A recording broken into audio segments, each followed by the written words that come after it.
স্কুলের মধ্যে দৌড় প্রতিযোগিতা হচ্ছিল। সেখানে একটি নিচু জাতের ছেলে অংশ নিতে আসে, কারণ মাস্টার সাহেব বলেছিল যদি এই ছেলেটি প্রতিযোগিতায় জেতে তাহলে তাকে অন্য বাচ্চাদের সঙ্গে একই ক্লাসে বসে পড়ার অনুমতি দেবে।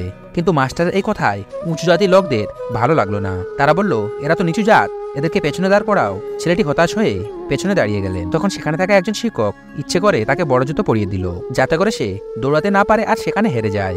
তবুও ছেলেটি সব বাধা অতিক্রম করে নিজের লক্ষ্যে মনোযোগী হয়। সব বাচ্চারা দৌড়ার জন্য প্রস্তুত হচ্ছিল। দৌড় শুরু হলে আবার ছেলেটি নিজের সব শক্তি দিয়ে দৌড়াতে লাগে।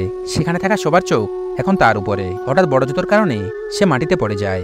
পড়ে যাওয়ার কারণে সবাই মজা উড়াচ্ছিল, কিন্তু সে হাল ছাড়ল না। তার সামনে কেবল লক্ষ্য ছিল যে মায়ের কাছে দেওয়া প্রতিশ্রুতি আর নিজের সমাজের উদাহরণ সৃষ্টি করা। সে আবার উঠে দাঁড়ালো। তার সমস্ত শক্তি লাগিয়ে সে দৌড়াতে লাগলো। এখন তার না ছিল আঘাতের ভয়, না ছিল কোনো ব্যথার অনুভূতি। সে শুধু তার লক্ষ্যের দিকে দৌড়াচ্ছিল। যখন সে তার ফিনিশিং লাইন অতিক্রম করলো, এটা দেখে তার বাবা মার চোখের জলে আনন্দে অশ্রু ঝরতে লাগলো। কারণ তারা জানতো দেশে যদি প্রতিটি শিশু শিক্ষা পায় তবেই দেশ এগোবে। ভিডিওটি ভালো লাগলে লাইক করে কমেন্টে অবশ্যই জানাবেন।